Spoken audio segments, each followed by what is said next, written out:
各位同学，那这个我们继续往下讲一下这一个啊，我们现在往下基本程式计算的第四个部分形态的转换，形态上的转换那这个在基本程式这个这一章里面呢，我们讲到四个东西嘛，对不对？第一个变数形态，你们要宣告，当然在 Python 是不太需要宣告的，不过一般我们就这样当做是宣告这电脑是很笨的你要有一个记忆体，你要先跟他讲。Python 是当然不需要，你临时要再跟他讲也行的反正不管怎样，你就要记得变数要宣告指令运算值重中之重，对不对？这个各种运算值加这个五则运算，这个字串运算，字串运算这一种这关系运算值，对不对？这个逻辑运算值布林数这很重要。第四个就是变数形态转换为什么这个就要讲一个这个东西？有时候我们在资料存进去，它这种资料可以当做是整数或是复点数。例如说三，你可以当做是有小数点跟没有小数点，对不对？这比较容易看出来。这个字串三五是一个字串，那个你可以变成数目字也行，甚至说 A 我在 ABC 这个字元嘛，它会变成数目字，可以哦。所以你会以后再学 C 的时候就注意，在电脑的世界里面，通通是数字组成。什么数字？1010。所以 A 我们就有一种编码叫 ASCII code，ASCII code，A 就是多少？96是不是？46？忘记了查表，这没关系，忘就算了。我老师其实一天到晚忘，那你的概念就是要有 A 这个在电脑里面，它不是这个符号，这个是一个尖尖的 A，它不是，它是一个数目字。这个数目字你要把它解释成 A， 它就是 A； 你要把它解释成整数，它就整数；你要把它解释成浮点数，就浮点数。万变不离其宗，对不对？都是1010构成，所以你看我们在电脑里面就是1010。那我们写程式的时候，就是有时候转换，因为我们要先确定嘛。你是字串，我就只用串；你是整数，我就相乘。不要说他搞不清楚，我们写程式的时候要弄清楚。所以我不只要知道这个变数的什么形态，有时候也要做转换有时候我们在做转换做转换。它是一个浮点数，它转成整数；它这个整数转成什么字串，字串转成什么这个字元转成布林数，这都有的，这都是有。所以我们接下来看一下变数形态的转换重要重要。那这个进度呢，很简单，我们的输入上面的没问题 ，input 输入 output 没问题，这不是指令。模组我用别人的模组，就像上我对这个程式一开始我们去玩那个 Coda 的电动玩具，对不对 ？Scratch 那个模块积木一样。好这里面做计算，对不对？存起来，所以这里面要记录。第一个，我能不能把东西转成整数，转成浮点数？我能把这个东西转成字串，不管它是什么。有的人转得成功，有的人转不成功的布林数可不可以把它转成布林数这个有没有东西可以用？有，而且这个不是指令，人家提供的这个，应该算是指令应该算是指令是吧？不过这个不用，其实要把它背下来注意一下提取练习一下。你回想上次的五则运算有没有计算了，对不对？形态你会不会转换？关系运算值是什么？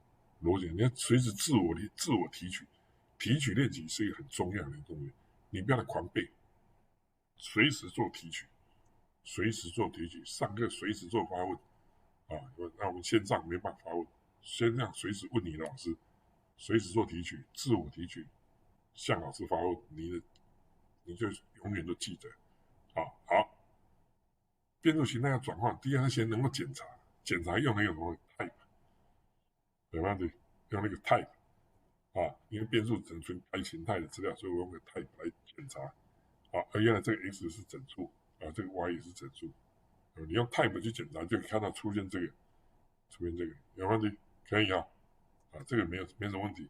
那再有就要转换，转换这边呢有这个前人写了很多积木这个积木这个转换成它特定的一个函数给你用，比如 str 就是把它转成字串 string，int 就转成什么整数，布林转成布林数 ，float 转成什么浮点数，有问题可以吧？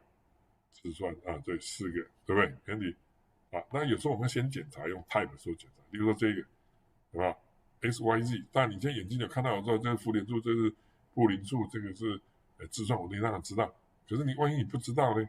啊，我写成要写成智能、智慧 AI，你一定能判断。所以第一个 type X、type Y、type Z，用这个函数、用这个模组、用这个积木去把它套住，它就丢东西出来、印出来。所以浮点数、布林数、字串有没有？这个很典型。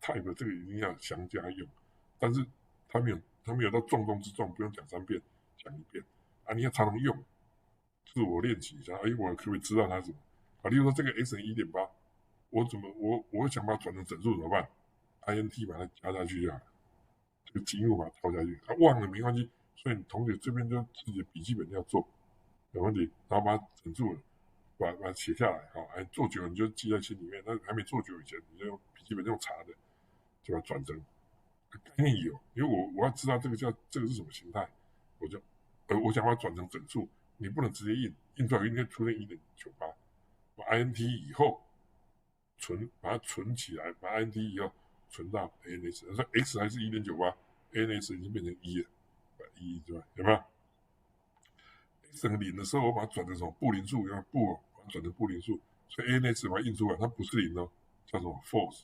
这里有一个很重要的概念，布林数0代表是 false， 不是0，1啊、2啊、3的负1、负2、4的3、7、8、8，它出来就是 true。同学可以试看看啊。有的老师我讲会错的，因为不同语言太多了，有可能每个语言的那个规定不一样。好，跟我讲说你查得出来，代表说你进步了啊，你进步。所以 false 就是错误，就是它是假。S0就是 false，我已经有转换了，不然的话你直接印 x， 它就一直才出现0，注意一下。好，再来7跟4，这是整数嘛，啊，两个相加当然就11嘛。可是我不想，我这样得到7跟4相串怎么办？你要先把 x 换成字串 ，y 换成字串，然后两个用加相串符号，所以 x 跟 y 相加可以做相加，x 跟 y 相加可以做相串，有没有问题？相串没问题吧？啊，所以这同学注意一下啊，这个怎么做啊？有没有问题？这个很简单啊，这个注意，这个都不是指令，这个都是人家做好的积木模组。但是我要有概念，什么概念？整数的变数可以转成浮点数，所以你要随时自我检测、自我询问，我会转成字串或成布林数啊，我能不能检查这个变数的形态？你不要每次用眼睛看，有时候程式我们写几千行，你搞不清楚它会丢什么资料进来，那你要检查它的形态，有没有问题？这一节啊重要，但是它完全没东西啊，完全都是人家的积木，都是积木，但是概念积木。好，这个练习稍微往后一点要自由一点。我现在输入一个数，input 输入存到 x 上去，我要检查它是不是一个数目字的形态，你要怎么检查？有问题？你那可以说它是整数啊，什么数？但是你用 input， 它都是一个字串。那我输入进去3，可以把这个3转成整数3，可以。那我输入进去是 x 呢？它不会转。这个 Python 比较笨，它不会转，它不会把 x 转成 ASCII 的90、90、97多少？它不会转成97。C 就会哦，注意一下，不同语言它不同特性。Python 这种语言，它没办法把你的 x 变成数字，所以你必须要检查出来，不然的话，使用者输入这个，你要求他输入是数目字的，结果他故意给你打一个 xy， 就挂了。所以要检查它是不是一个数值形态。然后老师，他这个题目没教怎么会？不要忘记 Google 是你最佳的老师，Google 一下，问一下啊，如何检查这个数字形态，啊，我的学生交作业，我不是我的学生就是随便。OK， 好，这样子有问题，讲到这里，好，没问题啊，应该没问题了，没人理我，好，就这样子啊，好，OK，同学，拜拜，再见。